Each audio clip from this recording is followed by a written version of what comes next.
يقول الله تعالى في محكم تنزيله وهو أصدق القائلين أعوذ بالله من الشيطان الرجيم بسم الله الرحمن الرحيم يا أيها الذين آمنوا اتقوا الله حق تقاته ولا تموتن إلا وأنتم مسلمون وقال أيضا ومن يعمل سوءا أو يظلم نفسه ثم يستغفر الله يجد الله غفورا رحيما صدق الله العلي العظيم وصدق رسوله النبي الحبيب الكريم ونحن على ذلك من الشاهدين والشاكرين والحمد لله رب العالمين. Jamaah salat subuh Masjid At-Tarbiyah yang dimuliakan Allah Subhanahu wa taala. Alhamdulillah, puji dan syukur kita panjatkan kepada Allah Subhanahu wa taala. Pada hari ini kita diawali dengan menjalankan sunnah baginda Rasulullah SAW, yakni sahur bersama keluarga, lanjutkan dengan sholat subuh berjamaah. Yang mudah-mudahan pada hari ini Allah Subhanahu wa taala memberikan kebaikan-kebaikan dan keberkahan kepada kita semua. Salawat dan salam semoga senantiasa tercurahkan kepada Nabi Muhammad SAW. Insyaallah mudah-mudahan kita istiqomah menjalankan sunnahnya dan mudah-mudahan mendapatkan syafaatul umat yaumil qiyamah nanti. Amin ya Allah ya rabbal alamin. Bapak-bapak, ibu-ibu yang saya hormati dan saya muliakan, alhamdulillah hari ini kita berada di hari kelima di bulan suci Ramadan. Mudah-mudahan segala aktivitas dan rangkaian ibadah kita baik wajib maupun sunnahnya senantiasa diberikan kemudahan oleh Allah Subhanahu wa taala. Alhamdulillah kita bisa memanfaatkan Ramadan ini dengan sebaik-baiknya dengan amalan-amalan yang diperintahkan oleh Allah Subhanahu wa taala dan juga amalan sunnahnya yang dicontohkan oleh baginda Rasulullah SAW. Adapun salah satu yang menjadi rutinitas kita untuk mengisi Ramadan ini dianjurkan oleh baginda Rasulullah SAW. Hadis riwayat Ibnu Khuzaimah, Rasulullah SAW bersabda, "Fastaghfiru fihi min arba'i khisalin. Khoslataini turduna bihima rabbakum wa khoslataini la ghina bikum anhuma." Perbanyaklah kamu di bulan suci Ramadan ini 4 perkara. 4 perkara terbagi menjadi dua perkara yang apabila kita perbanyak di bulan suci Ramadan, Allah Subhanahu wa taala ridho kepada kita. Adapun yang kedua, 2 perkara yang ketika kita minta kepada Allah dan pasti kelak akan membutuhkannya. Apa yang pertama, wa amma khoslatani ladani turduna bihima rabbakum, maka adapun perkara yang 2 tersebut yang kalau kita perbanyak di bulan suci Ramadan, Allah senang, Allah ridha, Allah bangga kepada kita. Apa itu? Yang pertama adalah fasyahadatu an la ilaha illallah wa tastaghfiruna. Yang pertama adalah perbanyak di bulan suci Ramadan ini kita memperbanyak kalimat tauhid la ilaha illallah. Memperbanyak kalimat tauhid la ilaha illallah. Meyakini dengan sepenuh hati la ma'budu bihaqqin fil wujudi illallah. Tidak ada yang berhak disembah melainkan hanya Allah Subhanahu wa taala, dan itu kita perbanyak di bulan suci Ramadan. Kenapa demikian? Karena yang namanya iman seseorang kadang-kala surut, kadang-kadang naik, kadang-kadang turun. Makanya salah satu yang diperintahkan oleh baginda Rasulullah SAW, jadidu imanakum biqauli la ilaha illallah. Perbaharuilah iman kamu dengan memperbanyak kalimat la ilaha illallah. Dzalika nahya 'alaiha namut wa 'alaiha nub'at insyaallah. Dengan kalimat tersebut kita hidup, dengan kalimat tersebut kita mati, dengan kalimat tersebut nanti kita dibangkitkan oleh Allah Subhanahu wa taala. Maka ini harus kita jaga kalimat tersebut sampai kapan? Sampai akhir hayat kita. Wala tamutunna illa wa antum muslimun.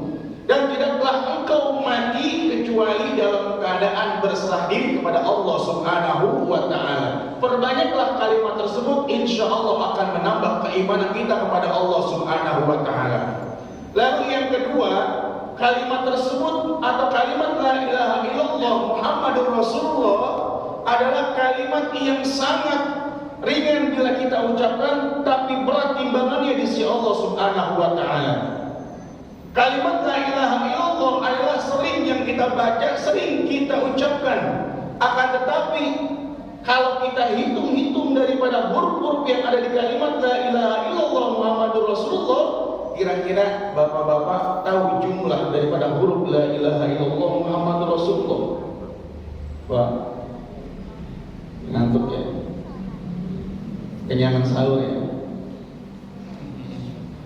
Kalau malam yang terawih di sini saya kasih pertanyaan, sekarang saya kasih pertanyaan juga, mudah-mudahan nggak kapok.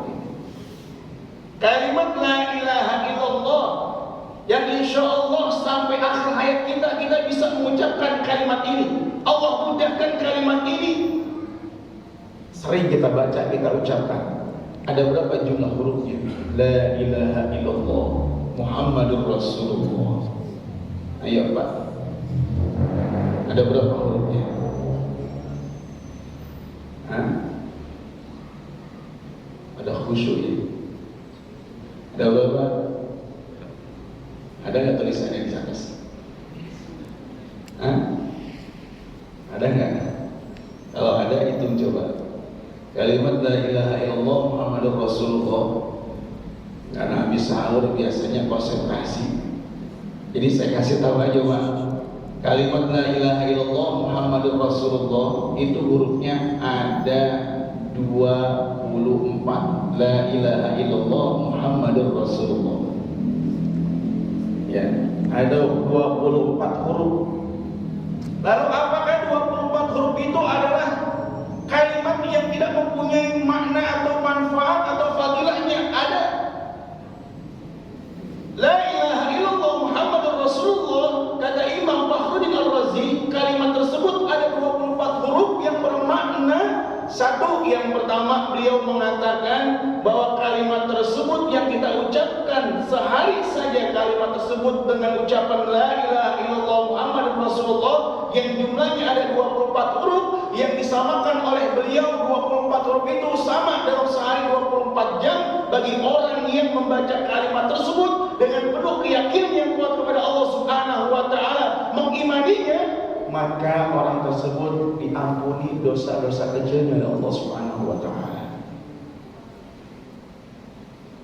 Kita perbanyak kalimat tersebut yang insyaallah mudah-mudahan menjadi penghantar kita mendapatkan keridhaan Allah Subhanahu wa taala dan juga menghantarkan kita kepada wafat dalam keadaan husnul khatimah. Lalu yang kedua, wa tastaghfiruna. Di bulan Ramadan ini perbanyak kalimat istighfar kepada Allah Subhanahu wa taala. Kalimat istighfar kita perbanyak di bulan suci Ramadan sebagai makna Ramadan mempunyai makna meleburkan dosa-dosa umat manusia yang beribadah kepada Allah Subhanahu wa taala.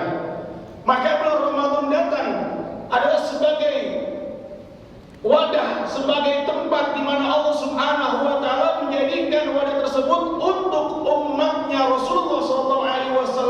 Bagi mereka yang ibadah di bulan suci Ramadan akan mendapatkan ampunan Allah Subhanahu wa taala dan dosa-dosanya dileburkan oleh Allah Subhanahu wa taala. Seperti hanya salat subuh yang baru saja kita kerjakan, as-shalawatul khams, salat 5 waktu, jarak antara masing-masing salat itu adalah sebagai penghapus dosa kita. Lalu al-jum'atu ila jum'ah, Jumat ke Jumat juga sebagai penghapus dosa bagi kita yang mengerjakannya. Ramadan ila Ramadan, dari Ramadan tahun satu ke tahun yang berikutnya juga sebagai penghapus dosa bagi kita.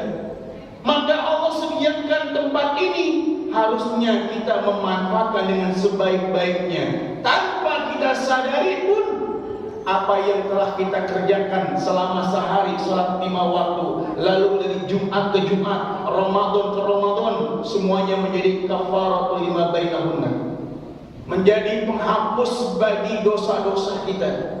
Itu yang kedua, perbanyak kita istighfar kepada Allah Subhanahu wa taala, insyaallah Allah Subhanahu wa taala meridhai kita.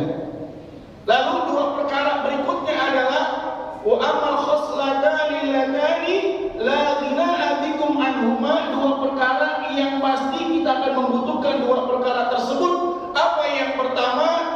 Yang pertama adalah perbanyak kita memohon kepada Allah Subhanahu wa taala. Kelak kalau kita dalam keadaan wafat husnul khotimah, dimasukkan ke dalam surganya Allah Subhanahu wa taala.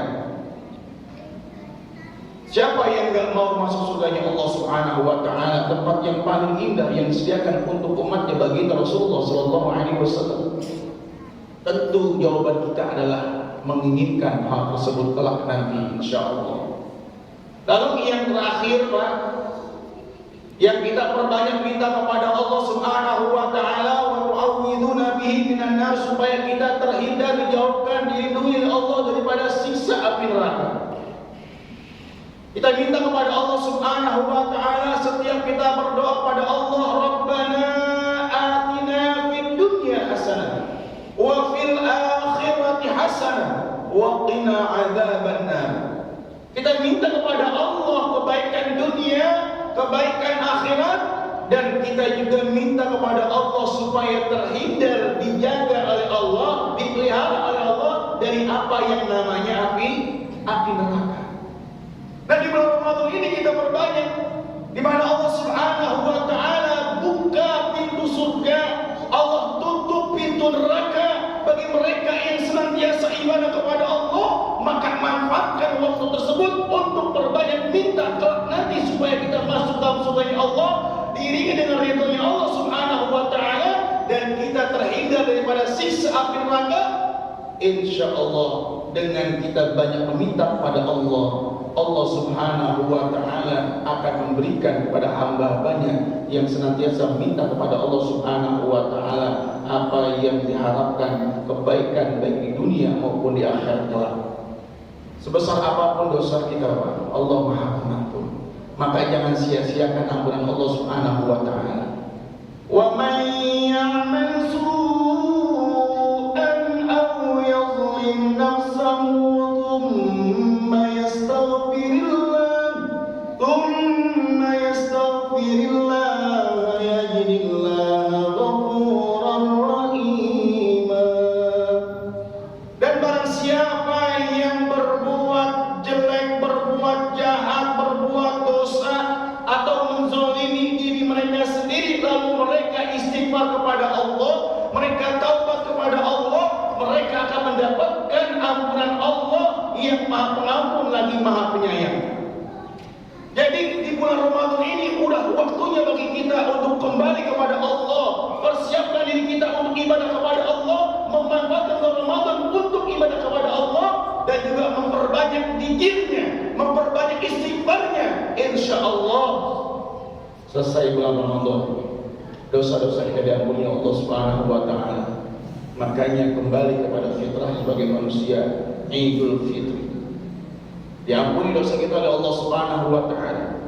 Ketika sudah diampuni dosa kita oleh Allah Subhanahu wa taala, ibarat bayi yang berlahir ke alam dunia, masih di dalam kandungan ibunya, sampai di lahir pun dia tidak pernah meminta untuk diberikan baju, diberikan makanan, tapi rezekinya sudah ditanggung oleh Allah Subhanahu wa taala. Bagaimana dia usaha, bagaimana dia bekerja, sudah pasti juga diberikan kemudahan oleh Allah. Kenapa? Karena lantaran dosanya diampuni oleh Allah, dan dia tergolong pula orang-orang yang bertakwa kepada Allah Subhanahu wa taala. Oh, bayangin Pak, besok Idul Fitri, rezeki berlimpah. Bayi yang baru lahir ke alam dunia enggak pernah minta yang namanya pakaian. Dari mulai buayan ibunya, kandungan ibunya, rezekinya udah ditanggung oleh Allah Subhanahu wa taala tanpa dia minta. Kenapa? Bayi suci, bersih, tidak punya dosa. Allah berikan rezeki dari berbagai macam arah, dan bukan hanya buat dirinya, tapi orang sekelilingnya pun mendapatkan rezekinya. Contoh, kalau misalnya nanti istri bapak lahiran, lalu tetangga mendengar istri kita lahiran, anaknya apa, laki atau perempuan, datanglah tetangga 1, 2, 3 datang menjenguk. Ada yang bawa baby cushion 1 set, ada yang bawa handuk pakaian dan sebagainya, bahkan ada yang bawa makanan yang belum tentu bisa dimakan oleh capung bayi, tapi dibawain oleh tetangga kita yang mendengar bahwa istri kita sudah lahiran. Apakah yang makan itu bayi? Oh, belum tentu. Ternyata yang makan ini juga tamu yang datang dia makan. Artinya apa? Allah Subhanahu wa taala akan memberikan tanggungannya kepada mereka yang senantiasa diampuni oleh Allah dosanya dan bertawaf kepada Allah Subhanahu wa taala. Dan bulan Ramadan inilah tujuannya mencetak kita supaya menjadi orang-orang yang bertakwa. Maka kalau orang bertakwa, semuanya solusi yang diberikan oleh Allah Subhanahu wa taala kepada hamba-hambanya. Rezekinya Allah tanggung, rezekinya Allah mudahin, rezekinya Allah gampangin. Kenapa? Karena dengan wasiat takwanya kepada Allah Subhanahu wa taala. Insyaallah, mudah-mudahan Ramadan yang kita jalani ini akan membentuk kita menjadi insan-insan yang bertakwa kepada Allah Subhanahu wa taala. Semakin taat kita kepada Allah, menjalankan kewajiban kita, baik yang wajib maupun sunnahnya, yang mudah-mudahan menjadi perantara kebaikan-kebaikan buat kita, baik di dunia maupun insya Allah untuk kebahagiaan di akhirat. Itu saja mungkin dari saya. Mudah-mudahan insya Allah ada manfaatnya, dan mudah-mudahan aktivitas kita pada hari ini senantiasa diridhoi oleh Allah dan dimudahkan oleh Allah Subhanahu wa taala, terutama puasa dan ibadah kita mudah-mudahan tetap terjaga oleh Allah Subhanahu wa taala agar menjadi puasa dan ibadah yang bernilai di sisi Allah Subhanahu wa taala. Itu saja, mudah-mudahan ada manfaatnya. Ihdinas siratal mustaqim, siratal anbiya wal mursalin, wa afu minkum. Assalamualaikum warahmatullahi wabarakatuh.